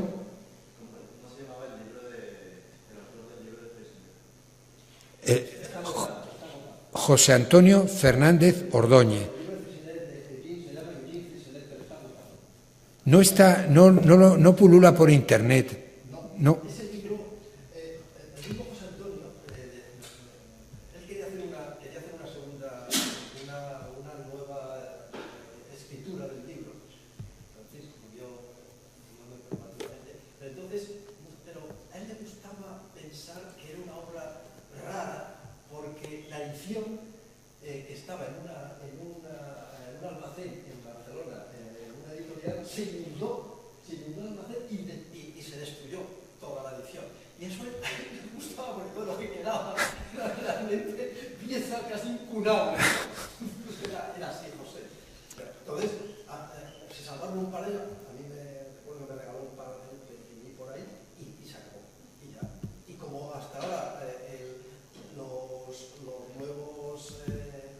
Príncipes de la ingeniería, pues parece ser que han tirado por otros caminos, ¿no? Pues desgraciadamente ese libro, que me alegro mucho que te guste, porque a mí me parece, a pesar de que está escrito a veces de una manera muy precipitada, es un libro muy hermoso, pues no está, algunos nos acordamos de él. De todos modos, lo que has contado del Verde, que viene en el libro, también es emocionante. Es emocionante. El puente de Freycinet que ha contado muy bien de Florentino, estaba las deformaciones elásticas o plásticas, como se llama, el puente se caía. Entonces él va a hablar con los que habían hecho la figura francesa de 1906, que eran matemáticos, que Y nada, dice que no, que lo que él quiere hacer no se lo permite. Como decía Florentino Goya, él se salta las normas y se pone a repararlo con los gatos. Pero lo que cuenta es, por la noche estaba lloviendo en medio de una tormenta, él va en bicicleta a avisar a su gente para ir todos ahí con los gatos, y por la noche en medio de la tormenta le tienen el gato y recuperan el puente. Es realmente emocionante escuchar eso. Esto tampoco... Florentino hablaba de que ahora ya no, el individualismo ya no existe en la ingeniería. Claro, existe el corporativismo. Lo que tú das corporativismo, que es, pues, yo creo que el ingeniero que construye un gran puente, el constructor de un gran puente es más un gestor que un proyectista. El puente de Cádiz, que tú has dicho, el puente de Manterola. Chico, Manterola es la oficina técnica que lo ha proyectado, ¿no? Que lo ha proyectado y punto. Pero la figura del constructor vinculada al proyectista, como Stevenson en el puente Cajón, o Delfort, o Freycinet, esto ha desaparecido. Todo eso es lo que...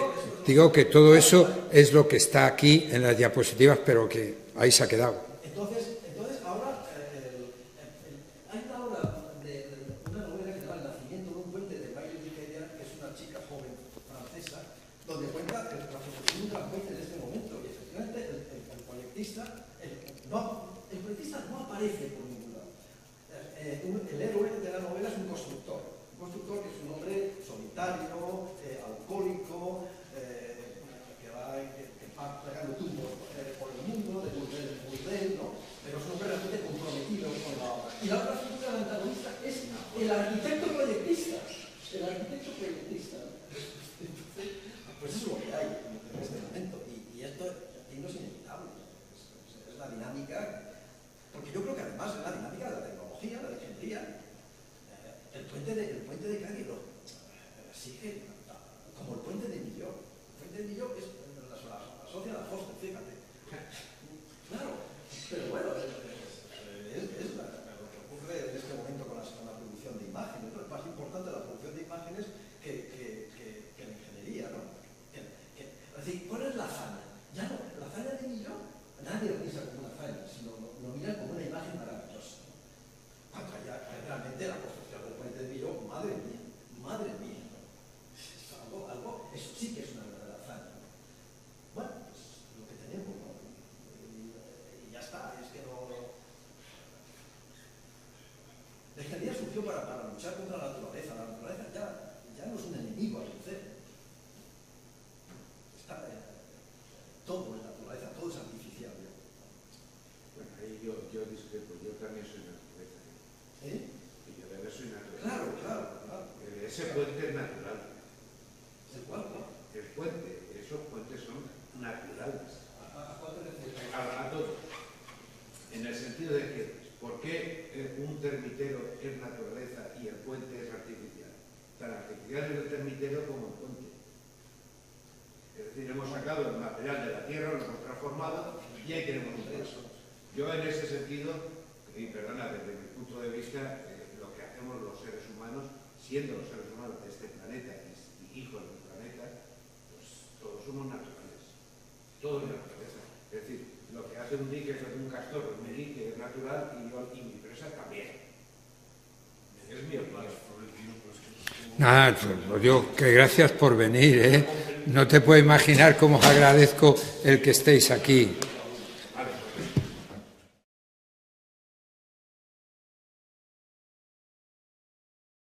¿Qué nos puede contar de los mercados que ha habido debajo de sus arcadas? Y ahora, cómo se encuentra el acueducto, la sorpresa que se llevaría de ver si ahora apareciera un romano aquí y mirara de nuevo a Segovia y viera esto, ¿qué cara pondría? ¿Qué nos transmitiría? ¿Qué nos podría decir? Estas son las cosas que sugieren este tipo de obras. Y si ya, una vez de alguna manera expresado esto, uno quiere entrar ya un poco más en la historia de estas cosas, claro, esto no tiene límite. Yo cuando me planteé el tema, José Ramón, vi que esto no se puede dar en una charla. Si quieres seguir toda la historia de las obras públicas, necesitas como poco un seminario. Entonces, he cogido 2 o 3 ejemplos que nos reflejen un poco el tema y según, iba a pensar, según el tiempo y lo que los chavales hubieran querido, podía haber prolongado esto como el agua del acueducto, todo lo que hubierais querido.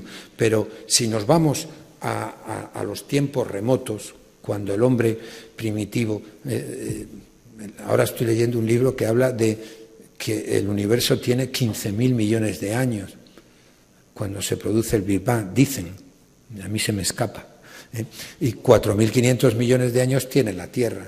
Y entonces, cuando el hombre nace en la Tierra, hace nada, como aquel que dice, y empieza a vivir y a transportarse, pues desde luego las dificultades que se encontraba. ¿Cuál? No, es natural. Todo lo que hay ahí es natural. Todo es natural. Entonces, el hombre, cuando se trasladaba y tenía que cruzar un barranco, un río, ¿cómo lo hace?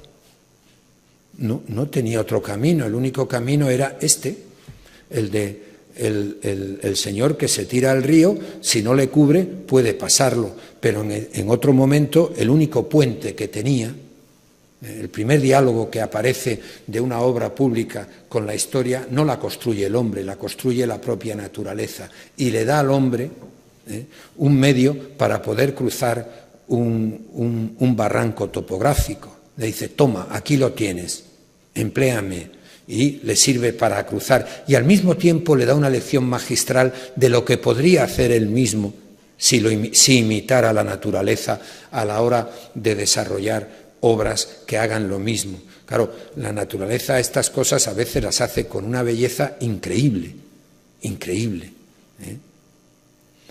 Aquí tenéis ejemplos naturales de una belleza, y claro, el propio hombre cuando está aquí, tiene un río, fíjate que han sido lo suficientemente hábiles de construir al lado de un puente.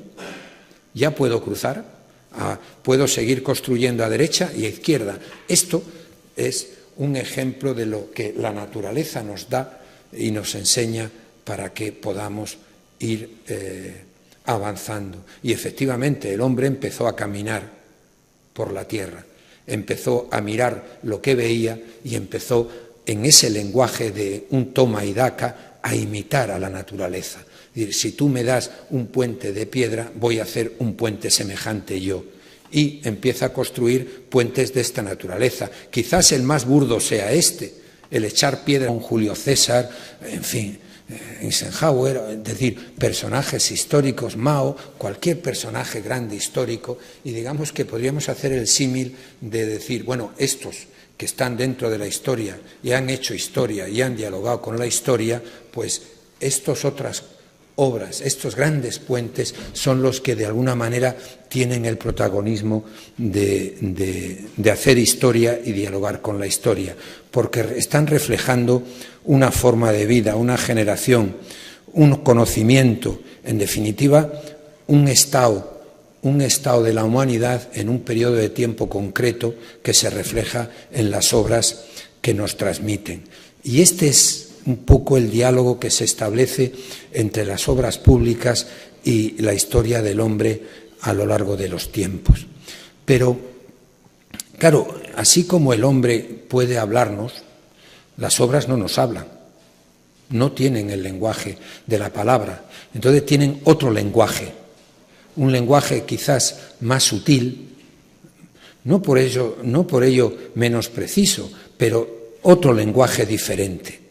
Y para escuchar ese lenguaje, el que mira un puente tiene que tener un cierto bagaje para poderlo asimilar, porque no es igual que sucede con cualquier actividad humana o de cultura que sea, para poderla asimilar en su totalidad, tienes que estar preparado para poder asimilar el lenguaje de las obras públicas y de los puentes en concretos, si quieres captar algo más y la esencia y lo que subyace en la obra que se mira. Uno tiene que saber algo de ingeniería, tiene que conocer algo de resistencia, tiene que conocer los materiales, el comportamiento que tienen. Pero no solo eso basta para entender el lenguaje de los puentes. Hay que saber literatura, hay que conocer el lenguaje de la filosofía, al menos en sus planteamientos básicos. Uno tiene que conocer todos esos aspectos culturales del hombre y de la humanidad para poder un poco entenderlos en toda su grandeza. Pero hay una cosa que es imprescindible y posiblemente sea lo que más yo he reprochado a mis alumnos siempre, que me sacaban de quicio, me ponían frenético, pero vamos, al borde de cogerlos y estrangularlos. Cuando un día en clase se me ocurre, oye, ¿os habéis fijado en el puente tal que está hecho de... ¿Qué puente? Digo, pero si estás entrando en la universidad todos los días debajo del puente, ¿es que no lo has mirado? No lo miran. Pasan, lo ven, pero no lo miran. Y el aprender a mirar las cosas es tan importante que si uno no sabe mirarlas, jamás podrá imbuirse de todo lo que representan las obras. Y eso de mirarlo parece una tontería, pero es una realidad. Yo iba a preguntarle a los alumnos, no sé si me atrevo a preguntarlo a vosotros, si os preguntara cuántas arcadas tiene el acueducto de Segovia, 3 o 4, ¿qué me contestaríais? Tiene más de 4. Pues estoy hablando de niveles.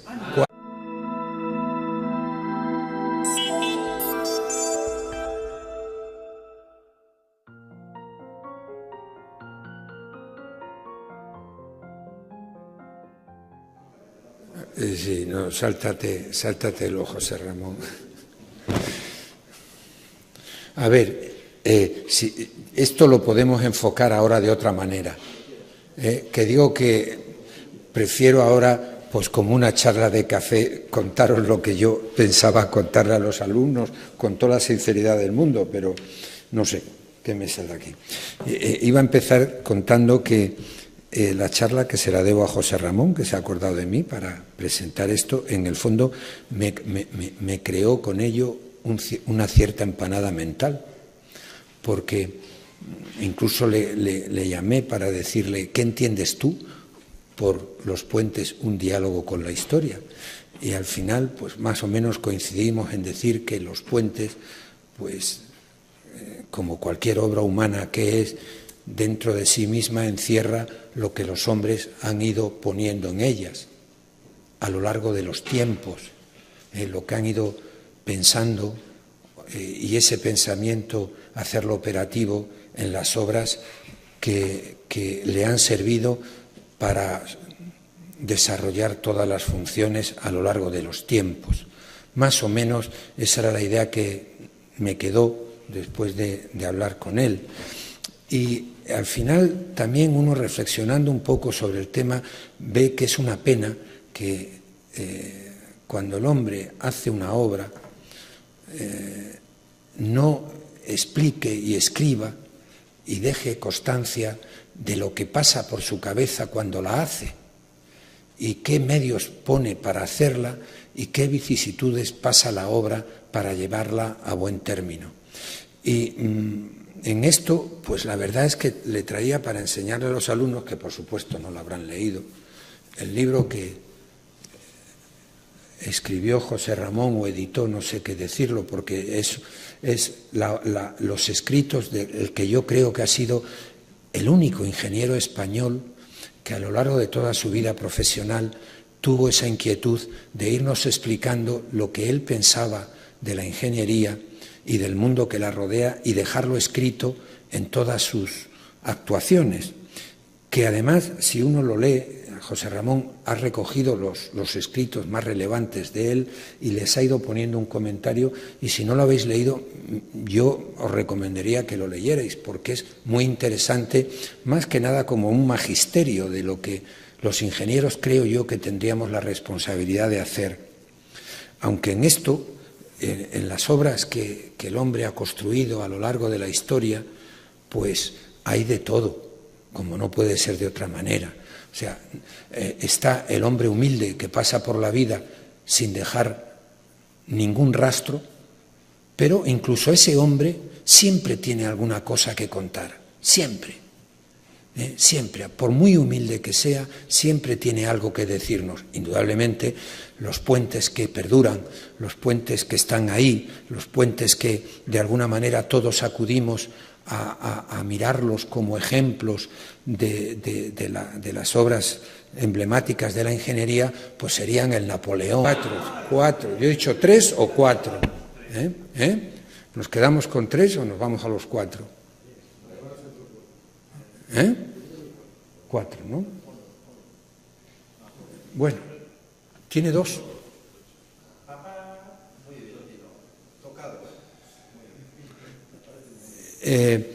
Y además cometemos un error. Yo en esto admiro a mi hijo Nacho. Mi hijo Nacho jamás lleva una cámara fotográfica a ver las obras, nunca. Él las contempla, previamente se las ha empapado de pies a cabeza, las memoriza de tal manera que luego las ve y disfruta mirándolas, pero no pierde el tiempo mirándolas por el ojo de la cámara, que también ayuda a veces a entender ciertos aspectos de las obras, pero no pierde el tiempo fotografiando. Además, cuando yo le digo, yo soy al contrario, yo voy cargado de cámaras por todas partes y voy haciendo fotos aquí y allá, y él me dice que hoy día con Internet y con los libros, ¿para qué quiere hacer fotografías si las tiene mejor en Google o las tiene mejor en los libros? Es perder el tiempo.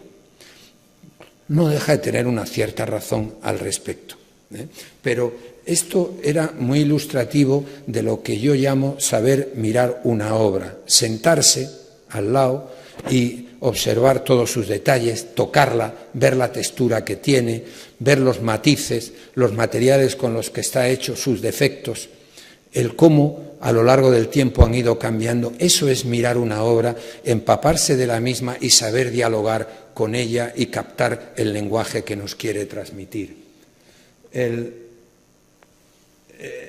Quería empezar un poco, más que nada, como una referencia para que supiera cuál es la vida técnica de una obra. La obra, cuando se comienza en un tiempo cero, tenéis la X ahí, en el eje vertical tenéis las solicitaciones que van a tener que soportar nuestras obras y cómo lo hacen, con qué resistencia lo hacen. Y con la curva roja tenéis en la curva roja tenéis las solicitaciones que van a estar actuando en una obra y que además estáis viendo que con el tiempo estas solicitaciones van aumentando. Nada más que tenéis que ver el tren de carga de nuestros viejos puentes al tren de carga actual. O sea, te llama la atención que, por ejemplo, en Puente del Golbardo, el primer puente que hace Rivera en España de hormigón, el tren de carga eran unos carros de mulas que iban rodando por el mismo. Frente a ahora, cuando se plantea el proyecto de la rehabilitación al que me presenté y perdí en el concurso, y además lo que más me ha cabreado del tema es que encima van a hacer lo que dije en el concurso, que era no hacer nada, y hacer un puente aguas abajo y dejar el puente tranquilo, sanearlo, limpiarlo y se acabó la historia. Bueno, eso es lo que van a hacer afortunadamente, porque le ponías el tren de carga actual y aquello reventaba por todas partes, no aguantaba. Entonces, ese es el tema de las solicitaciones. Y en negro, por la parte de arriba, esas curvas que van chocando contra las solicitaciones son lo que resiste la obra que hemos construido, lo que aguanta, lo que da de sí. Entonces veis que a medida que va transcurriendo el tiempo llega un momento en que se juntan. En ese momento la obra queda fuera de servicio, digamos que ya no se encuentra en condiciones de resistir aquello que se necesita por la humanidad que la tiene en uso. Y en ese caso hay dos opciones. Si la obra no merece la pena porque no tiene unos valores mínimos que merezca la pena gastar dinero y conservarla como tal, pues no queda más remedio que hacer alguna actuación que haga retroceder en el tiempo y vuelva a subir la escala de resistencia a una paralela a la anterior que resista. Entonces retrocedemos el tiempo, hacemos como que el tiempo vuelve a empezar de nuevo y así sucesivamente hasta que llega un momento, como todo en la vida humana, tiene unos límites y un final, aquello colapsa y deja de prestar ningún servicio y muere, que en definitiva, salvo excepciones, es lo que nos espera a todos y lo que les espera a la mayoría de las obras que construye el hombre. Digamos que esta era lo que de referencia inicial quería transmitir a los alumnos para que les sirviera un poco de lo que a continuación yo quería contar. No, si uno se para en el acueducto, pues simplemente lo ponía una serie de diapositivas, una detrás de otras, para ver si nos pudiera hablar lo que nos podría contar del paso del hombre por todas esas obras, su manera de vivir, de legislar, de divertirse, de luchar, etcétera, etcétera, etcétera. Todo eso queda reflejado de alguna manera en las obras que construimos. Estas obras que nos dicen el conocimiento que debería tener el hombre en aquella época para poder construir lo que construía, sus cimbras, sus medios de elevación, y luego hasta puede ser un símil el paso del agua por el acueducto por la parte de arriba, cuando se le quita su razón de ser. Ahí tenéis una diapositiva a la de la izquierda, donde el acueducto de Segovia ha estado hasta hace nada siguiendo dando agua a Segovia, y cómo está en funcionamiento, cómo en el transcurrir del tiempo esas hierbas nos indican con su lenguaje de que se abandonó esa función que tenía la obra y quedó inservible, ya no nos servía. Evidentemente, otros valores intrínsecos de la propia obra hace que la tengamos que cuidar, mantener por el valor que tiene, de ejemplo para nosotros. Y entonces, digamos que se ha rehabilitado y queda ahí pero simplemente recopilando imagen, lo que nos puede contar el acueducto de Segovia de todo lo que le ha rodeado, bajo el punto de vista urbanístico, bajo el punto de vista de la historia del hombre, de sus enseres, de sus vestidos, de todo, si pudiera decirnos todo lo que hay detrás. Y eso es lo que, de alguna manera, el hombre debería hacer con todas estas grandes obras, porque es un legado que nos da una visión del entorno donde vivimos y de las ciudades y del paisaje donde estamos, realmente complementario a todo lo que somos. Fijaos simplemente lo que había recientemente, gráficamente, alrededor de Segovia,